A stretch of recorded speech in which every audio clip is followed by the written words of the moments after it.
ሰላም እጅጉን የተወደዳችሁና የተከበራችሁ የአሁኑ ስፖርት አድማጭ ተመልካቾቻችን እንደምን ዋላችሁ። የለተሰኘው የከሰዓት ስፖርታዊ መረጃዎችን ከአሁኑ ስፖርት ይዘን መጥተናል። በርካታ መረጃዎችን ለእናንተ ውድ አድማጮቻችን ነው ይዘን እየቀረብ ነው። ከእናንተ የሚጠበቀው ሰብስክራይብ በማድረግ የቤተሰባችን አባል እንዲሆኑ ነው የምንጋብዛችሁ። ላይክ በማድረግ ደግሞ እንድታበረታቱን እንጠይቃችኋለን።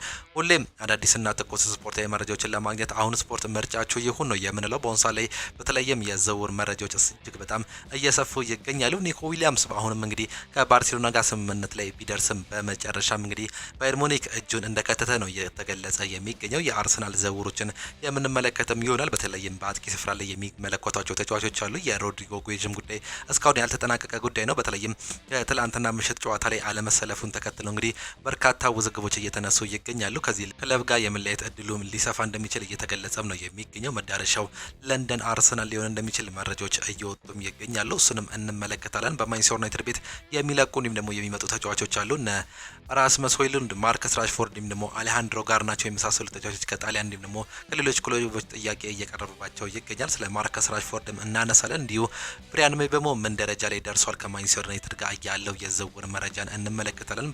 በቼልሲ ቤት እንግዲህ ደግሞ በአሁኑ ሰዓት ላይ የምንመለከተው ቦሩሲያ ዶርትመንድ ተጫዋች የሆነውን ባዮት ጊተንስን እንመለከታለን። ከዚህ ጋር ዳግም ንግግር መጀመራቸው ነው እየተገለጸ የሚገኘው። የበረኞቹንም አንዳንድ ነገሮችን የምንመለከት ነው የሚሆነው። ከእናንተ የሚጠበቀው ሰብስክራይብ በማድረግ የቤተሰባችን አባል እንዲሆኑ እንጋብዛቸዋለን። ስለ ዓለም ክለቦች ዋንጫም የምናነሳቸው ጉዳዮች አሉ። እስከዛም እንመለከታለን። እናንተን እንግዲህ እስከ መጨረሻው ድረስ ከኛ ጋር እንድትቆዩ ነው የምንጋብዛችሁ። እኛ ቀጥታ ወደ ፕሮግራሞቻችን አለፍን።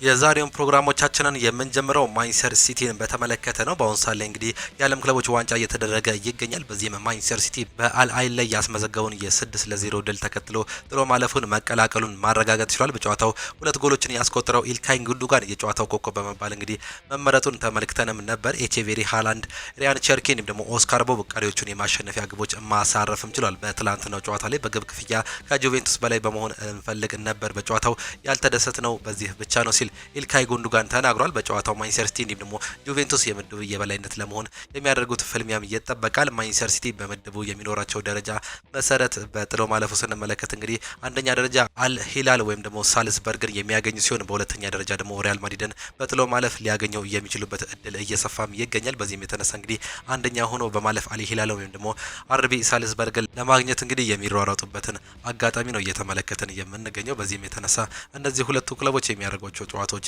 በሰፊው የሚጠበቁም ነው የሚሆኑት።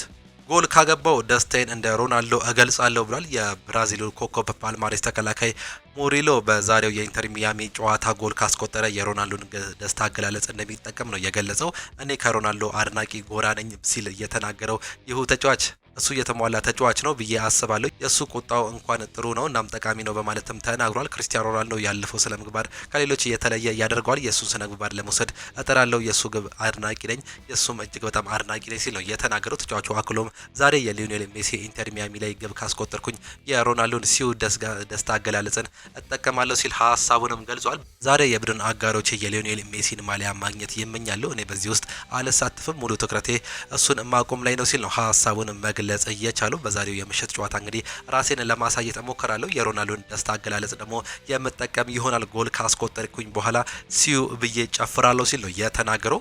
ፖል ፖግባ ጁቬንቱስ ምንም አላደረገልኝም ሲል ነው የተናገረው። ፈረንሳዊ አማካይ ፖል ፖግባ በእግር ኳስ ታግዶ በነበረበት ወቅት ክለቡ ጁቬንቱስ ሊረዳው ፈቃደኛ እንዳልነበር ነው የገለጸው። ጦርነት የገጠምኩ ከጸረ አበረታች ተቋም እንጂ ከክለቡ ጋር አልነበረም ያለው ፖግባ፣ ነገር ግን ጁቬንቱስ በመሰረታዊ ነገሮች እንኳን አልረዳኝም በማለት ሀሳቡንም ገልጿል። ለ18 ወራት ታግጄ ነበር፣ ጁቬንቱስ እንዲረዳኝ ጠይቄም ነበር፣ ነገር ግን ምንም እርዳታ አላደረገልኝም ሲል ፖል ፖግባም ተናግሯል። ፖል ፖግባ አሁን ላይ በነጻ ዝውውር የፈረንሳዩን ክለብ ሞናኮን ለመቀላቀል መቃረቡን ነው የተመለከት ነው። ቀድሞ የዩቬንቱስ እንዲሁም ደግሞ የማንቸስተር ዩናይትድ አካዳሚ ውጤት የነበረው ፖል ፖግባ 18 ወራትን ከቅጣት ከመለጠ በኋላ እንግዲህ በአሁኑ ሰዓት ላይ መልሶ ወደ እግር ኳስ ሊመለስም ተቃርቧል። በ30 ዓመቱ በአሁኑ ሰዓት ላይ ከሞናኮ ጋር የሚያደርገው ድርድር ከጫፍ መድረሱ እንዲሁም ደግሞ በነጻ ወኪል እንግዲህ ክለቡን እንደሚቀላቀል መረጃዎችም በስፋት እያመላከቱም ይገኛሉ። በአሰልጣኝ ሚኬል አርቴታ የሚመራው አርሰናል በዚህ ክረምት ለማስፈረም ቅድሚያ የሚሰጠው አጥቂ መሆኑን በመግለጽ የሚታወቅ ነው። አርሰናል በአሁኑ ሰዓት ላይ ለማስፈረም ኢላማ አድርጎ የሚሰራው ቤንጃሚን ሴስኮ እንዲሁም ደግሞ ቪክተር ዮኮሬሽን እንደሆነ ነው የተገለጸው። መድፈኞቹ ከሁለት አጥቂዎች የትኛውን ተጫዋቾች ቢያስፈርሙ የቡድን ማጥቃት እንደሚያስፈልገው በአሁኑ ሰዓት ላይ እየተጠራጠሩም ይገኛሉ። ባለፉት ሁለት ወይም ደግሞ 3 ዓመታት በሊጉ ሁለተኛ ደረጃን በማጠናቀቅ አርሰናል የጥቂት ችግሮችን መቅረፍ የሚያስችል ህልሞ እንዲሳካ ያግዟል በሚል ተስፋም አድርጓል። በዚህም የተነሳ እነዚህን ሁለቱን የአጥቂ ስፍራ ተመልካች ተጫዋቾች እየተመለከተም ይገኛል። ከስፖርቲንግ ሊዝበን ቪክተር ዮኮሬሽን እንዲሁም ደግሞ ከአርቢ ሌፕዚግ ወይም ደግሞ ቤንጃሚን ሴስኮ እየተመለከቱ ነው የሚገኙት አርሰናሎች። እንዲሁም ደግሞ አሰልጣኝ ሚኬል አርቴታ ቤንጃሚን ሴስኮን የሚፈልጉት ሲሆን አዲሱ ስፖርቲንግ ዳይሬክተር ደግሞ ቪክተር ዮኮሬሽን ምርጫ እንዳደረጉ ነው እየተገለጸም የሚገኘው። በአሁኑ ሰዓት ላይ ምንም ያህል ስምምነት ላይ ባይደርሱም ሁለቱን ተጫዋቾች ግን በተለያዩ ምክንያቶች እያዩቸው ይገኛሉ። የመጀመሪያው የአከፋፈል ጉዳይ ነው። እነዚህ ሁለቱ ክለቦች እንግዲህ የሚፈልጉት ለሁለቱም አጥቂዎች ከ80 ሚሊዮን ዩሮ በላይ ነው። በተለይም በአሁኑ ሰዓት ላይ ወደ ክስ አመራለሁ የሚለው ቪክተር ዮኮሬሽ 60 ሚሊዮን ፓውንድ በቂ ነው ብለው ነግረውኝ ነበር። በአሁኑ ሰዓት ላይ ግን ሀሳባቸውን ቀይሯል ሲል በአሁኑ ሰዓት ላይ ነተረክ ውስጥ እንደገባ ተመልክተናል። ቤንጃሚን ሴስኮ ግን ከአርቢ ሌፕዚግ በ80 ሚሊዮን ፓውንድ ነው ይወጣል ተብሎ የሚጠበቀው። የተጫዋች ገና 22 ዓመቱ እንደመሆኑ መጠንም እንግዲህ ይህ ነገር አድቫንቴጅ ሊይዝባቸው ይችላል። ነገር ግን የስፖርቲንግ ሊዝበኑ አጥቂ በአሁኑ ሰዓት ላይ 27 ዓመት ሊሞላው እንግዲህ ጥቂት ቀናቶች ነው የሚቀሩት። በዚህም የተነሳ ይህ ያህል ገንዘብ አርሰናል ለዚህ ተጫዋች ያወጣል ተብሎም አይጠበቅም። አንድሪያ በርታ በአሁኑ ሰዓት ላይ ከስፖርቲንግ ጋር በቪክተር ዮኮሬሽ ጉዳይ ላይ ላቅ ያለ ድርድር ላይ እንደሆነ ጆን ስክሩስ እንዲሁም ደግሞ ሚረር ፉትቦል ይዞት የወጡት መረጃዎች ያሳያሉ። አንድሪያ በርታ የእሱ ፍላጎቶች በአሁኑ ሰዓት ላይ በቪክተር ዮኮሬሽና እሱ ላይ ብቻ ነው። ሌሎች ተጫዋቾችን እየተመለከቱም አይገኝም። ቤንጃሚን ሴስኮን አርሰናል እንዲሁም ደግሞ ሚኬል አርቴታ ስለሚያደንቁት ንግግር እያደረጉ ይገኛሉ። ነገር ግን እነሱ ቢያገኙ የሚመርጡት በቪክተር ዮኮሬሽ ጉዳይ ነው። በዚህም የተነሳ የላቀ ድርድር ላይ መሆናቸው ነው እየተገለጸ የሚገኘው። ተጫዋቹም በጁቬንቱስ ጥያቄ ቢቀርብለትም በተለይም 13 ሚሊዮን ዩሮ በአመት ቀርቦለት ነበር። ነገር ግን ይህንን ውድቅ ማድረጉ ነው እየተመለከት ነው። በእንግሊዝ ፕሪሚየር ሊግ እንዲሁም ደግሞ በአውሮፓ ቻምፒየንስ ሊግ መጫወቱን ፍላጎቱ በማድረጉ የተነሳ የለንደኑን ክለብ እንግዲህ አርሰናል ምርጫ ማድረጉን ከዚህ በፊት ነግረናቸው ነበር። በአሁኑ ሰዓት ላይ አንድሪያ በርታ እንዲሁም ደግሞ ስፖርቲንግ ድርድር ላይም ይገኛሉ። ሮድሪጎ ጌዥ በአርሰናል ቅድሚያ የሚሰጠው የክንፍ ተጫዋች ጉዳይ ነው። እናም አሁን ላይ በእርሱ ዝውውር ላይ ገፍተው መሄድ እየቻሉ እንደሆነ ወይም ደግሞ ሌላ አማራጭ መፈለግ እንዳለባቸው የሚታይም ነው የሚሆነው። ሪያል ማድሪድ ከ70 ሚሊዮን ፓውንድ በላይ ሊጠይቅ ይችላል። እናም ቢዝነሱን ለመስራት ፈቃደኛ ሊሆነው እንደሚችሉ ነው እየተገለጸ የሚገኘው። ጆን ክሮስ ይዞት የወጣው መረጃ እንደሚያሳየው በተለይም በትላንትናው ጨዋታ ላይ ሮድሪጎ ጌዥ በሪያል ማድሪድ በኩል አንድም ደቂቃ አለመሰለፉን ተከትሎ እንግዲህ የተለያዩ ጥያቄዎች እየተነሱ ይገኛሉ።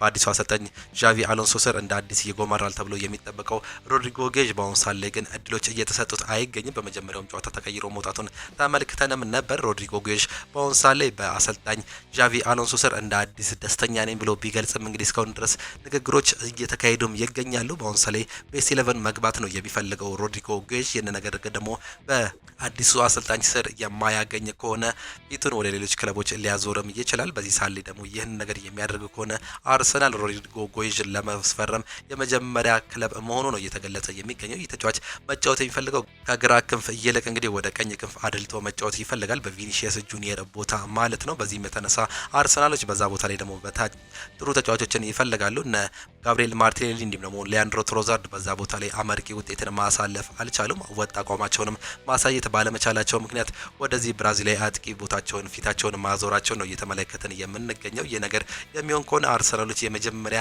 ጥያቄ እንደሚያቀርቡ መረጃዎችን እየተመለከትን እንገኛለን። አሌክስ ኢዮቢ ስለ ፉላም የዝውውር እቅድ እንዲህ ሲል ተናግሯል። የአርሰናል ተጫዋቾችን ማስፈረም እንወዳለን፣ ምናልባት ሌላም እናስፈረማለን ሲል ነው አሌክስ ኢዮቢ እየተናገረም የሚገኘው።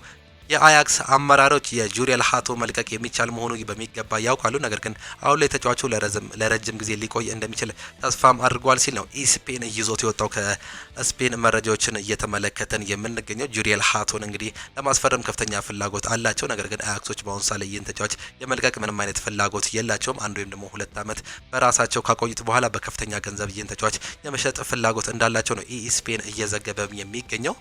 አርቢ ሌፕዚጎች ከቤንጃሚን ሴስኮ ዝውውር እስከ 70 ሚሊዮን ፓውንድ እየጠየቁ ይገኛሉ። አንድሪያ በርታ ከቤንጃሚን ሴስኮ በተጨማሪ ሌሎች ተጫዋቾች ጋር ግንኙነት አድርጎ አሪፍ የሆነ ግንኙነት እንደፈጠረ ነው እየተገለጸ የሚገኘው። ለዚህም ነው ቪክተር ዮኮሬሽ እንደ ትልቅ አማራጭ የሚታየው። አርሰናል ብዙ ቦታዎችን ማጠናከር ስለሚፈልጉ በአንድ ተጫዋች ላይ በጀታቸውን መጨረስም አይፈልጉም። በዚህም የተነሳ በእርግጥ ሁለቱም ተጫዋቾች እንግዲህ እስከ 70 ሚሊዮን ፓውንድ ነው እየተጠየቀባቸው የሚገኘው። የቪክተር ዮኮሬሽ ግን የመቀነስ ከፍተኛ እድል ሊኖረው ይችላል። በተለይም ከዚህ በፊት በገቡለት ቃል መሰረት ማለት ነው። አንድሪያ በርታ በዚህ ክረምት ዝውውር ከማድረጉ በፊት ከበርካታ ዋና ክለቦች ወኪሎች እንዲሁም ደግሞ ኮከቦች ጋር ተወያይቷል ሲል ጆን ክሮክስ እየዘገበም ነው የሚገኘው። እነዚህን ተጫዋቾች በአሁኑ ሰዓት ላይ በርካታ ተጫዋቾችን እየተመለከተም ይገኛሉ። በአርሰናል ማን ይመጣል ማን አይመጣም እስካሁን ድረስ ያልታወቀ ጉዳይ ነው። ነገር ግን ከተለያዩ ተጫዋቾች ጋር ንግግሮችን እያደረጉም ይገኛሉ። ለእነሱም ተስማሚ የሆኑን ተጫዋች ለማምጣትም እንግዲህ እቅዶችም ይዘዋል። ማንቸስተር ዩናይትድ ባለፉት ጥቂት ቀናት ውስጥ አሌሃንድሮ ጋርናቾን ለሚፈልጉ የአውሮፓ ክለቦች የስልክ ጥሪ ተደርጎለት ንግግሮችን እንዳደረገ መረጃዎች እየወጡም ይገኛሉ። ሆኖም ምንም ውስብስብ ነገር የለም። የማንቸስተር ዩናይትድ አቋም ግልጽ ነው። የምፈልገውን ያክል ገንዘብ ካቀረባችሁ ተጫዋቹን መውሰድ ትችላላችሁ የሚል መርህ እንደያዙ ነው ሳሙኤል ክሮክስ እየዘገበ የሚገኘው። በአሁኑ ሰዓት ላይ አሌሃንድሮ ጋርናቾ በአዲስ ክለብ የምንመለከተው አዲሱ የማንቸስተር ዩናይትድ ተጫዋች ነው። በተለይም በመጨረሻው ጨዋታ ላይ ከአሰልጣኝ ሩበን አሞሪም ጋር አለመስማማታቸውን ተከትሎ እንዲለቅ ፍቃድ መስጠታቸው እንዲሁም ደግሞ እንዳስጠነቀቁት ነው መመልከትም የቻልነው። በዚህም የተነሳ የተጫዋች በአሁኑ ሰዓት ላይ ወደ ሌሎች ክለቦች የሚሄድም እድል አለው። በአሁኑ ሰዓት ላይ ናፖሊ እንዲሁም ደግሞ ኢንተር ሚላንና ጣሊያን ውስጥ የሚገኙ ሌሎች ክለቦች ፈላጊ ሆኖ ብቅ ማለታቸውን ነው እየተመለከትን የምንገኘው። ማንቸስተር ዩናይትድ ለዚህ ተጫዋች እስከ 40 ሚሊዮን ፓውንድ ሊጠይቁም ይችላሉ። የጀደን ሳንቾ ጉዳይ ከናፖሊ ጋር አሁን ድርድር ውስጥ እንደገባ ነው እየተገለጸ የሚገኘው። በአሁኑ ሰዓት ላይ የእሱ ከባዱ ነገር የዝውውር ሂሳቡ ሳይሆን ሳምንታዊ ደሞዝ ነው። ይህንን የተነሳ እንግዲህ ከናፖሊ ጋር ድርድር ውስጥ ይገኛሉ። ሌላኛው ተጫዋች እንግዲህ ማርከስ ራሽፎርድ ነው። ወደ ባርሴሎና መሄድ ይፈልጋል። ባርሴሎናዎች በአሁኑ ሰዓት ላይ በፋይናንሻል ፌር ፕሌይ ሕግ መሰረት እንግዲህ እየተጨነቁ ነው የሚገኙት። ይህንንም ነገር የሚቋጩ ከሆነ ምናልባትም ወደ ስፔን የመሄድ እድል ይኖረዋል። እሱም መሄድ የሚፈልገው ብቸኛው ክለብ ባርሴሎና እንደሆነ ነው እየገለጸ የሚገኘው። ከላሚን ያማል ጋርም የመጫወት ከፍተኛ ፍላጎት አለኝ ሲል መግለጹንም ተመልክተን ነበር። መጨረሻውን እስካሁን ድረስ ያልታወቀው ተጫዋች ምናልባትም ዳግም በአስቶን ቪላ ቤት የምንመለከተው የሆነ ወይስ ደግሞ ወደ ሌሎች ጣሊያን ክለቦች ወይም ደግሞ ወደ እንግሊዝ ፕሪሚየር ሊግ ሌሎች ክለቦች በመሄድ ይጫወት ይሆን እንግዲህ የሚለውን በሚቀጥለው ጊዜያቶች የምንመለከታቸው ነው የሚሆነው። ከሰር አሌክስ ጃክማን ፈርጉሰን መውጣት በኋላ ትልቅ የአመራር ጉድለት ያለበት ቡድኑ መሆን ግልጽ ነው ሲል የቀድሞ የማንቸስተር ዩናይትድ አሰልጣኝ ራልፍ ራግኒክ ሀሳባቸውን ሰጥተዋል። አሁን ላይ በክለቡ ውሳኔዎች የሚያሳልፈው ማን ነው? ውሳኔዎችን የሚያስተላልፈው በምክንያት ነው የሚሉት ጥያቄዎችን ያነሳሉ እኚሁ ሰዎች። በዚሁ ሚና ያሉት ሰዎች ለቦታው ተገቢ ናቸው ወይ የሚለው ሌላኛው ጥያቄ ነው። አንድ ልናገረው የምችለው ነገር በዚያ በነበርኩባቸው 6 ወራት ወይም ደግሞ ሌሎች ነገሮች ከባድም ነበሩ ሲል ሀሳባቸውን ሰጥተዋል። እኔ በወቅቱ ተጨማሪ ተጫዋች ማስፈረም ስፈልግ እንኳን ማንም ማናገር እንዳለብኝ አላውቅም ነበር። በእርግጥ ሰዎች ነበሩ፣ ነገር ግን ሁሉም እንደምታስቡት ቀላል አይደሉም ሲል ነው ራክኒክ ሀሳባቸውን መስጠት የቻሉት። አንድ ተጫዋች ለማስፈረም የሚደረገው ጥረት እጅግ በጣም ከባድ ነበር። በርካታ ሰዎችን ማናገር እጅግ በጣም ይከብዳል። በዚህ ሳት ላይ በስፖርቲንግ ዳይሬክተር ላይ የሚገኙት ምናልባት ጥሩ ሊሆኑ ይችላሉ። በአሁኑ ሳት ላይ ጥሩ ነገሮች እየተፈጠሩ ይገኛሉ። ነገር ግን በዛ ሰዓት ላይ ማለትም እኔ በነበርኩባቸው ሰዓት ላይ ግን ማንቸስተር ዩናይትድ ቤት ውስጥ መስራት እንዲሁም ደግሞ ተጫዋቾችን ለማምጣት የሚደረገው ጥረት እጅግ በጣም ከባድ ነበር ሲል ሀሳባቸውንም ሰጥተዋል።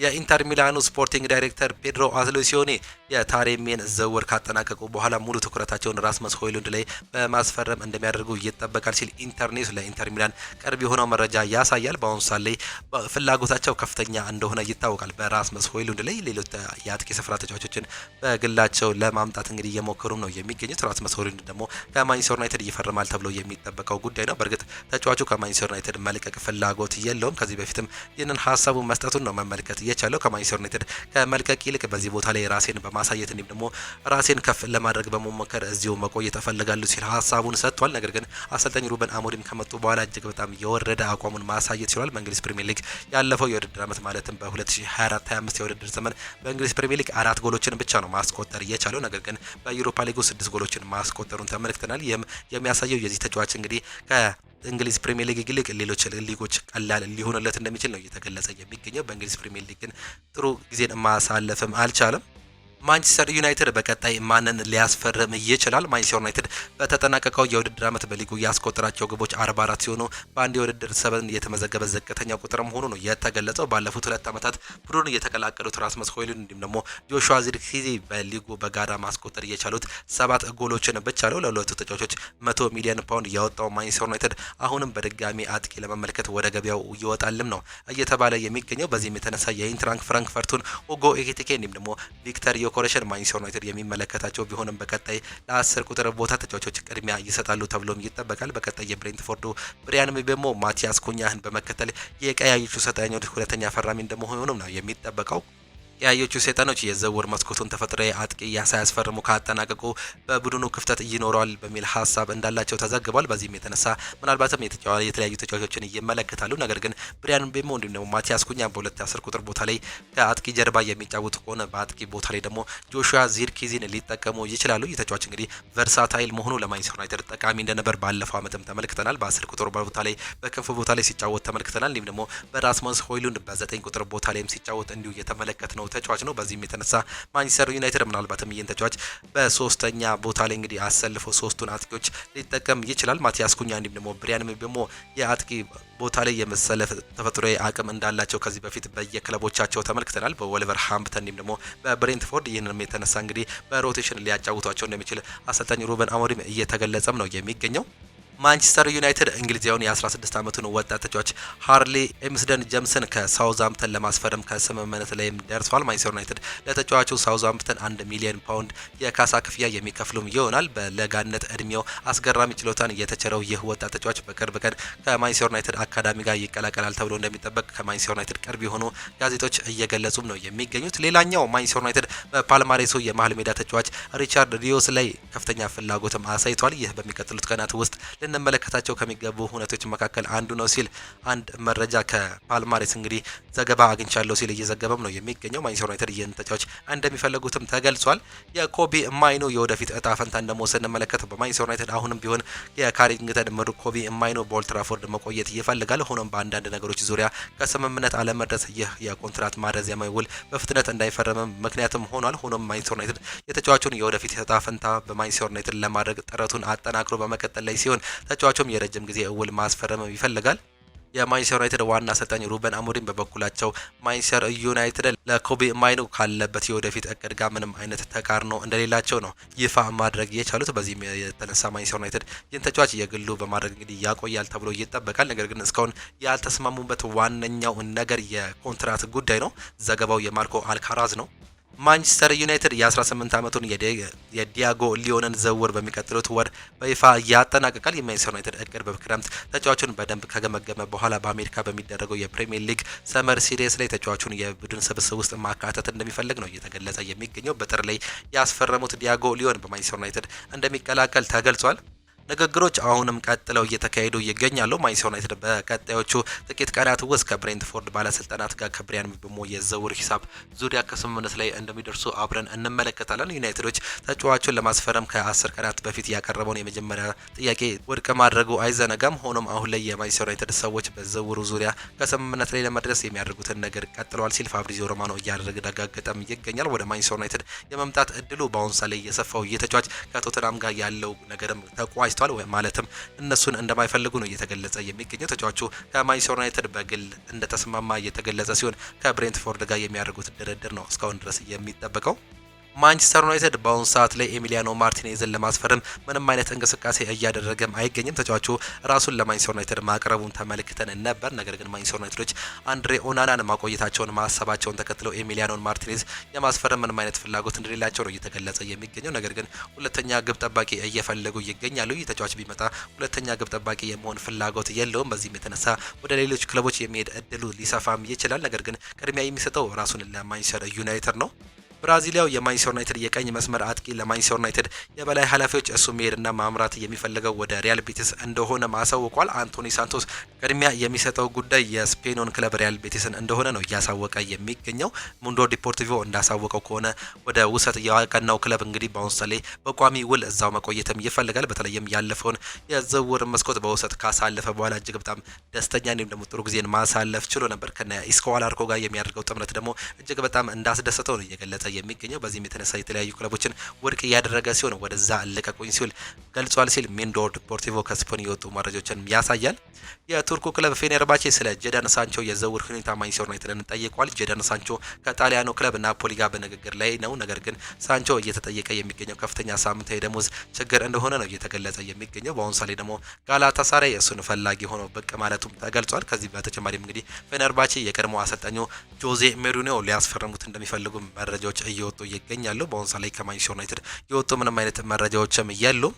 ዳሪዮ ኤሶጎ ይናገራል። በራሴ መንገድ መስራት እፈልጋለሁ፣ ነገር ግን ማኬሌሌ ኤሴንና ካንቴ የእነሱን መንገድ መከተል እፈልጋለሁ። እኔ የተከላካይ አማካይ ነኝ፣ ነገር ግን ወደፊት ሄጄ በቦክስ ውስጥ ሳጥን መጫወት እፈልጋለሁ ሲል ተናግሯል። ኤንዞ ማሬስካ እንደ ሁሉም አሰልጣኞች የእግር ኳስ ሀሳብ አለው፣ እኔ ግን እሱ የሚፈልገውን ነገር ለማድረግ እሞክራለሁ። ሮሜዮ ላቪያ በጣም እየተረጋጋ ነው፣ ከሱ ጋር አብሬ አዘወትራለሁ፣ እጅግ በጣም ደስተኛ ነኝ በዚህ በመኖሬ ሲል ሀሳቡን ሰጥቷል። ቤንጃሚን ሴስኮ ወደ አርሰናል የሚያደርገውን ዝውውር ወደ ማቋረጥ እየሄደም ይገኛል። አርሰናል በጠየቁት ጥያቄ ተበሳጭተዋል። እናም ፊታቸውን ወደ ቪክተር ዮኮሬሽ ሙሉ በሙሉ ያዞራሉ ተብሎ ነው የሚጠበቀው። የሙሉን ዘገባ ዘሰን እንዲሁም ደግሞ ፉትቦል ኢንሳይደር ይዞት የወጣ ሲሆን ቼልሲዎች የዚህ ተጫዋች ፈላጊ ሆነው ብቅ ሊሉ እንደሚችል እየተገለጸም ይገኛል። በተለይም የአጥቂ ስፍራ ቦታ ላይ እንግዲህ ሌሎች ተጫዋቾችን እየተመለከቱ ይገኛሉ። ሊያም ዴላፕን ከኤፒሲዎች ማስፈረማቸውን ተመልክተናል። ኒኮላ ጃክሰን በውንሳ ላይ እያሳየ ያለው ያቋም እንዲሸጥ ምክንያት ሊሆን እንደሚችል ነው እየተገለጸም የሚገኘው። ምናልባት እሱ የሚሸጥ ወይም ደግሞ አቋሚ የማይስተካከል ከሆነ ሌሎች አጥቂዎችን እንደ አማራጭ ሊመለከቱም ይገኛሉ። ቼልሲ እንዲሁም ደግሞ ባየር ጄሚ ጊተንስን ለማዛወር እየተፎካከሩም ይገኛሉ። ክሪስቲያን ፎልክ እንዲሁም ደግሞ ቢልድ ይዞት የወጡት መረጃዎች በሚያሳዩት መረጃው እንግዲህ ባየር ሙኒክ የጄሚ ጊተንስ ፈላጊ ናቸው። ቼልሲ ከዚህ ቀደም ጥያቄ ማቅረባቸውን ተመልክተናል። ተጫዋቹም ወደ እንግሊዝ ፕሪሚየር ሊግ እንዲሁም ደግሞ ወደ ቼልሲ መምጣት ፍላጎትም አለው። ከዚህ በተጨማሪ የተለያዩ ጥያቄዎችን ውድቅ ማድረጉን ተመልክተናል። ቼልሲዎችም የግላቸው እንደሚያደርጉት ተማምነዋል። በአሁኑ ሰዓት ላይ ከክለቡ ጋር ያልተስማሙት ዋነኛው ነገር የክፍያ ጉዳይ ብቻ ነው። የፈረንሳዩ ታማኝ ሊኪፕ እንደዘገበው ቼልሲዎች ኮሎ ሙዋኒን በክረምቱ ለማስፈረም ከፒኤስጂ ጋር ድርድርም ጀምረዋል። ቼልሲዎች በዚህ ውድድር ሳለ ይህን ተጫዋች የግላቸው ለማድረግም ፍላጎት አላቸው። ኮሎ ሙዋኒ በጁቬንቱስ ጥሩ እንቅስቃሴን ማድረግ አለመቻሉን ተከትሎ የግላቸውን ለማድረግ ከፍተኛ ፍላጎት እንዳደረጉ ነው እየተገለጸ የሚገኘው። ከፒኤስጂ ጋርም ድርድር ማድረጋቸውን ምልክት እንዳየን ነግረናል ሲል ሊኪፕም አሳውቋል። ቼልሲዎች በዝውውር መስኮቱ የኤሲ ሚላኑን ግብ ጠባቂ ማይክ ሚኛንን ለማስፈረም አይፈልጉም፣ ስምምነቱ ሙሉ ለሙሉ ሞቷል ሲል ፋብሪዚዮ ሮማኖ ነው እየገለጸ የሚገኘው። ከዚህ በፊት ይህን ተጫዋች ፍላጎት እንዳሳዩ ተገልጾ ነበር። ነገር ግን ኤሲ ሚላን በጠየቀው ከፍተኛ የዝውውር ሂሳብ መሰረት እንግዲህ ይህን ተጫዋች አይፈልጉትም፣ ስምምነቱም ሞቷል ሲል ነው ፋብሪዚዮ ሮማኖ እያረጋገጠው። ፔፕ ጋርዲዮላ ደቡብ አሜሪካን ማሰልጠን እፈልጋለሁ ሲል ሀሳቡን ሰጥቷል። ስፔናዊ የማንቸስተር ሲቲ አሰልጣኝ ፔፕ ጋርዲዮላ አንድ ቀን በደቡብ አሜሪካ የማሰልጠን ፍላጎት እንዳላቸው ነው የገለጹት። ፔፕ ጋርዲዮላ የደቡብ አሜሪካ ቡድኖች እንዲሁም ደግሞ ደጋፊዎች በክለቡ ዓለም ዋንጫ ላይ ውድድር ያሳዩት የተለየ የእግር ኳስ ፍቅርን ይህንን እንዳሳሰባቸው ነው የገለጹት። አሰልጣኙ የብራዚል እንዲሁም ደግሞ የአርጀንቲና ክለቦች እንዲሁም ከጉጂ ደጋፊዎችን ለውድድር ያመጡትን ድምቀት ማሳየታቸው ነው በዚሁም የገለጹት። የደቡብ አሜሪካ ክለብ ለማሰልጠን ስለመሄዳቸው የተነሳላቸው ፔፕ ጋርዲዮላ ለምን አይሆንም ሲል ሀሳባቸውን ወይም ደግሞ ምላሻቸውንም መስጠትም ችሏል። ጆን ስቶንስ ሲቲ ውስጥ መቆየት እፈልጋለሁ ሲል ተናግሯል። እንግሊዛዊ የተከላካይ ስፍራ ተጫዋች ጆን ስቶንስ በቀጣይ ማንቸስተር ሲቲ ቤት መቆየት እንደሚፈልግም ተናግሯል። እዚህ ነኝ፣ ማንቸስተር ሲቲ ውስጥ መቆየት እፈልጋለሁ ሲል ተጫዋቹ እዚህ ያለውበት ቡድን ለመርዳት ተጠምጃለሁ ሲል ሀሳቡንም ሰጥቷል። አክሎም አሁን ላይ ሙሉ በሙሉ ብቁ ነኝ፣ በመመለሴ በጣም ደስተኛ ነኝ፣ ጉዳቱ ከባድ ነበር ሲል ከጉዳት አመላለሱን ሀሳቡንም ነው የገለጸው። ማንቸስተር ሲቲ 10ኛ የውድድር ዓመቱ ላይ የሚገኘው ጆን ስቶንስ ባለፈው ዓመት ባጋጠመው ጉዳት ምክንያት በቂ ግልጋሎት መስጠትም አልቻለም። በተጫዋቹ በዚህ ምክንያት በተጠናቀቀው የውድድር ዓመት ሁሉም ውድድሮች 13 ጨዋታዎች ነው ማድረግም እየቻለው። ሜሎስ ኪርኪዝ ዛሬ የሕክምና ምርመራውንም ያደርጋል። የበርንማውዙ ተጫዋች ሜሎስ ኪርኪዝ ወደ ሊቨርፑል የሚያደርገውን ዝውውር ለማጠናቀቅ ዛሬ ከሃንጋሪ ወደ እንግሊዝ እንደሚያመራ ነው የተገለጸው። ተጫዋቹ በዛሬው ዕለት የሕክምና ምርመራውን እንደሚያደርግ ተገልጿል። የ21 ዓመቱ ሜሎስ ኪርኪዝ ሊቨርፑልን በ40 ሚሊዮን ፓውንድ እንደሚቀላቀል ሲገለጽ ተጫዋቹ ለሊቨርፑል የ5 ዓመት ኮንትራት ይፈርማልም። ተጫዋቹ በተጠናቀቀው የውድድር ዓመት ለበርንማውዝ በሁሉም 38 የፕሪሚየር ሊግ ጨዋታዎች ቋሚ ተሰልፎ መጫወትም የቻለ ተጫዋች ነው። በተጨማሪም 2 ግቦችን እንዲሁም ደግሞ 5 አሲሶችን ማስመዝገብ እየቻለ እጅግ በጣም አስደናቂ የክንፍ የተከላካይ ስፍራም ተጫዋች ነው። የመርሲሳይዶ ክለብ ሊቨርፑል በቀጣይ የፊት መስመር አጥቂ ለማስፈረም እንደሚፈልገው ነው የተገለጸው። ክለቡ 3 ዓመታትን በቡድኑ አሳልፈው ራሱን በሚገባ ልክ ማሳየት ካልቻለው ዳርዊን ኑኔዝ ጋር ለመለያየትም ተቃርቧል። በተደጋጋሚ ጉዳት ምክንያት ለቡድኑ በቂ ግልጋሎት ያልሰጠው ሌላኛው የፊት መስመር ተጫዋች ዲያጎ ጆታ በበኩሉ ባለፈው ዓመት ግብ ማስቆጠር ሲቸገርም ተስተውሏል። አዲሱ ፈራሚ ፍሎሪያን ቪርትዝ የቡድኑ የፊት መስመር እንደሚያጠናክር ቢጠበቅም ሊቨርፑል ተጫዋቹን በ10 ቁጥር ቦታ ለመጠቀም ማሰባቸው ነው የተገለጸው። ሊቨርፑል የሊጉ ተፎካካሪነታቸውን ለማስቀጠል በቂ ጎል አስቆጣሪ የፊት መስመር አጥቂ ያስፈልጋቸዋል። በሌላ በኩል ሉዊስ ዲያዝ ባለፈው ዓመት የፊት መስመር ቦታ ተሰልፎ ጥሩ ግልጋሎት የመስጠት ብቃቱን ቢያሳይም ሊቨርፑል የተሻለ ነገር የሚሰራ ተጫዋች እንደሚያስፈልጋቸው ነው የገለጹት። በዚህም የተነሳ እንደ ሁጎ ኤኪቲኬ የመሳሰሉ ተጫዋቾችን በአጥቂ ቦታ ላይ እየተመለከቱም ይገኛሉ። እንዲሁም ደግሞ ማሊክ ፎፋንንም እየተመለከቱ እንደሆነ መረጃዎች በሰፊው እየመጡ ይገኛሉ። ቼልሲዎች የማሊክ ፎፋን ተዋና ፈላጊ መሆናቸው ተገልጿል። ሊቨርፑሎችም እጃቸውን ሊያስገቡ እንደሚችሉ ነው ፍንጮች እየወጡ የሚገኙት። ጃሬል ኳንሳ በባየር ሊቨርኩሰን ሊቀላቀል ነው። የጀርመኑ ቡንደስሊጋ ክለብ የሊቨርፑልን የተከላካይ ስፍራ ተጫዋች ጃሬል ኳንሳን ለማስፈረም ከስምምነት ላይም ደርሰዋል። ባየር ሊቨርኩሰን ተጫዋቹን 40 ሚሊዮን ዩሮ በሚደርስ የዝውውር ሂሳብ ለማስፈረም ከሊቨርፑል ጋር ስምምነት ላይ መድረሳቸው ተገልጿል። ሊቨርፑል በተጫዋቹ ኮንትራት ውስጥ መልሶ በመግዛት የሚያስችላቸውን አንቀጽ ማካተትም ችሏል። የ22 ዓመቱ ተከላካይ ተጫዋች የሆነው ጃሬል ኳንሳ በሚቀጥለው የውድድር ዓመት ተጨማሪ የጨዋታ ሰዓት እንደሚፈልግ ማሳወቁም ይታወሳል።